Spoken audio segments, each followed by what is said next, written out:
Should you pay to send your neighbor's children to college? Good morning, everyone. I'm Christine Romans. Forgiving all student loan debt, the worst idea ever, or the answer to middle-class struggles?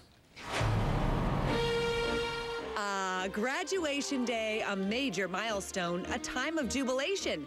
Or is it? When the music stops, reality sets in. $25,000 in student loan debt. College tuition up 368% in the past 30 years, leaving students furious. And politicians making promises. Congress needs to act right now to prevent interest rates on federal student loans from shooting up. If it doesn't, loans subsidized by Uncle Sam double to 6.8% on July 1st, putting an even tighter financial squeeze on students. Extending the current rate would cost the federal government, and therefore the taxpayer, $6 billion. But it's something the president and his likely GOP opponent agree on. I fully support the effort to extend the low interest rate on student loans.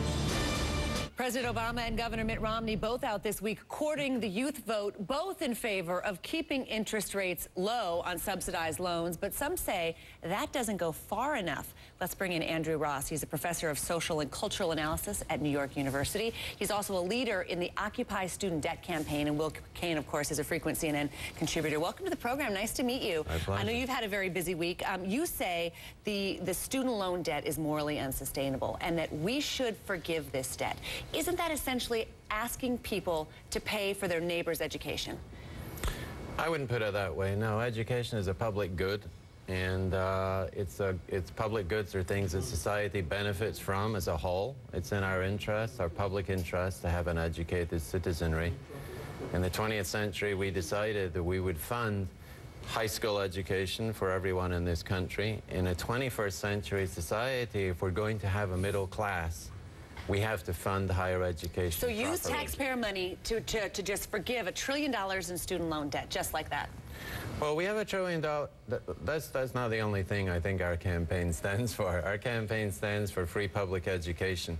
We want this country to join the long list of other industrialized countries in the world that managed to do this.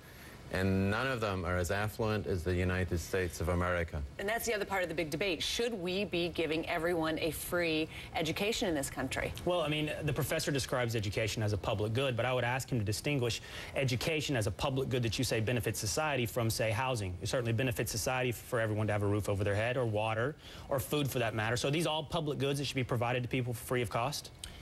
I think shelter is a public good. I think shelter is a human right, actually, according to the UN. And education is not exactly in the same category as housing.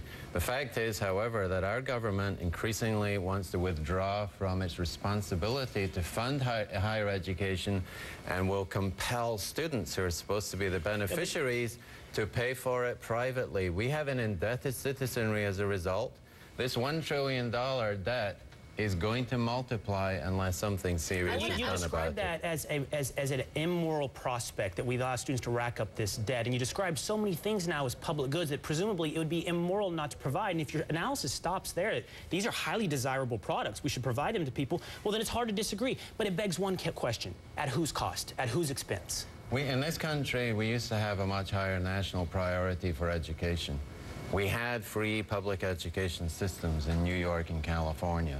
We were much more like other industrialized countries in putting public education up front and center.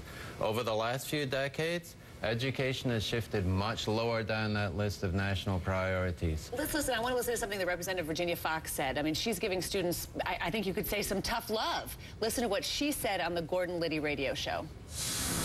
I have very little tolerance for people who tell me that they graduate with $200,000 of debt or even $80,000 of debt because there's no reason for that. In fact, a third of students graduate with no debt.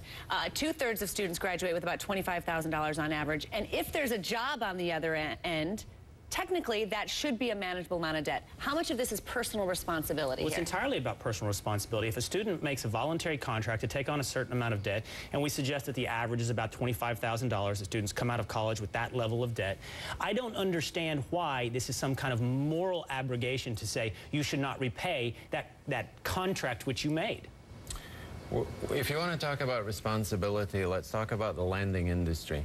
Students who are 18 years old, who are not old enough to drink, have lenders come at them with predatory loans. Quite frankly, it's a predatory system. It's designed to prey upon very young minds. But aren't 85% of student loans are backed by the federal government? The government under... The government profits from them, too. And the current reforms that President Obama is proposing out there on his campaign trail are like putting a Band-Aid on a tumor and telling the patient to go home. We'll keep talking about it. We'll have you back. We'll talk about it again and talk about just what responsibility taxpayers have to education, and if the federal government is actually fueling a bubble in tuition costs by making these loans so available. We'll talk about that next time we have you on. All right, the campaign trail ran right through 3 college campuses this week. Up next, we'll talk to 4 students about paying for college, finding a job, and rocking the vote. College loans and the price tag of a college education. Hot topics on the campaign trail this week. University of Iowa was the last stop on President Obama's 3 college speaking tour. The CNN Election Express followed the president to campus. Samantha Specht is a graduating senior at the University of Iowa. Manish Agarwal is graduating this spring from Iowa's Carver College of Medicine. Brittany Kaplan is also a graduating senior, and Patrick Grimm is a junior at Iowa. Nice to see all of you. Even though I'm a Cyclone, I welcome you to the program. Brittany, let's start with you. You're graduating in a few weeks. Student loan debt, I'm told, what, $25,000? That's about average at Iowa and nationwide. You attended the president's speech Wednesday. Is this a top issue for you, this student debt issue? Absolutely. I think that this needs to be one of the president's top platform issues moving forward.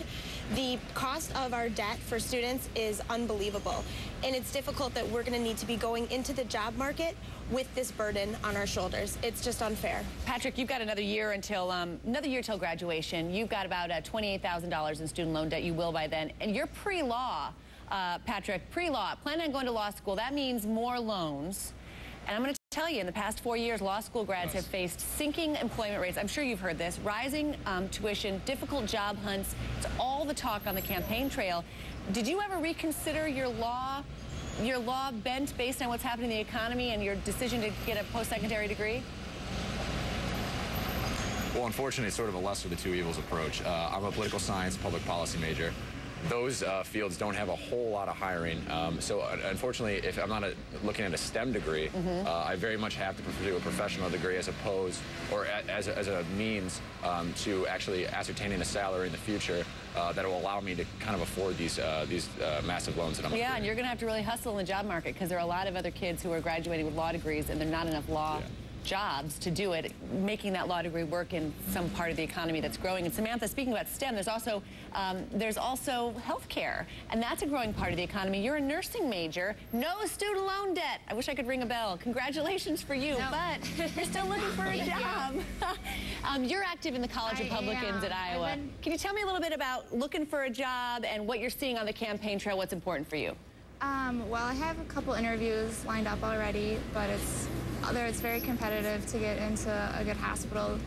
And jobs are a huge issue for me. I think it's really important. You know, students might come out of college with $25,000 of loans, but if they don't have a job to pay it off, you know, what are they supposed to do? Well, I know, that's the flip side. If you don't have the job, but you still don't have loans, you're kind of in the same boat as somebody who's got loans, but does get a job. I want to talk to Manish quick. You're a medical student, so the price tag for your education is pretty high, but you're going to a great school for medicine, and your earnings potential is high. So have you made that, I guess, cost-benefit analysis? Have you gone through your undergraduate studies? I mean, you think you're going to be able to shoulder this, I assume. So is the president resonating with you, all this talk about student loan debt? I think it's very important that we talk about student loan debt, not only for myself, but my classmates and other undergraduates who are facing a large price tag on their education. And I know for me personally, the necessity of having a job is paramount as I look for the next few years and farther on than that. Yeah, especially if you've got all that student loan debt. I want to listen to what the president had to say this week about, I guess, trying to trying to appeal to kids like you, well, young people like you. I mean, he's basically been in your shoes. Listen. Michelle and I, we've been in your shoes. When we graduated from college and law school, we had a mountain of debt. When we married, we got poor together. For the first 8 years of our marriage, we were paying more in student loans than what we were paying for our mortgage. So he's been there. Does that resonate with you? Samantha, especially you. You're a Republican. Yes, it's nice to know that he is, that he has student loans and that he's paid them off, but I don't think that student loans is the biggest issue that we should be concerned about. What do you think is the biggest issue, Samantha? More concerned about the job market. The job market. I think rising education in the job market, if we could get those things under control, then people would be able to pay back their student loans. But I also think that this issue goes hand in hand with that because, for instance, I'm a journalism and a political science double major, and a crucial part of being successful in my job market is to get an unpaid internship or a low-paid internship. I can't look for that anymore because of the debt that I will have incurred over my time. So now I have to look for a job that might not be as successful for me in the future for my field. It's clear that the debt limits to the choices that you have, and that's what is so concerning to people without a vibrant job market on the other end.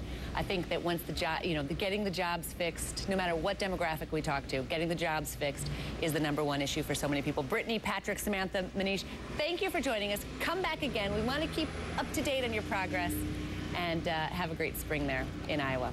Coming up next.